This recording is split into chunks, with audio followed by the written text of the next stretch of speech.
1939 ஆண்டு ஆங்கிலேயர்கள் சென்னைக்கு வந்த பிறகு 300 ஆண்டுகள் ஆனதனால் அது ஒரு விழாவாக கொண்டாடப்பட்டது.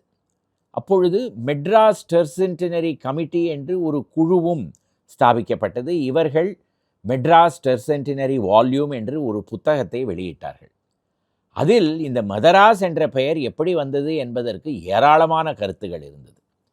ஒன்று என்னவென்றால், லாசரஸ் சர்ச் என்று மந்தவெளியில் இப்பொழுதும் இருக்கிற மாதா கோவிலில் ஒரு கல்லறை, அதில் இருக்கும் கல்வெட்டில் இந்த இடத்தில் மத்ரா குடும்பத்தினர் அடக்கம் செய்யப்பட்டிருக்கிறார்கள் என்று எழுதப்பட்டிருக்கிறது.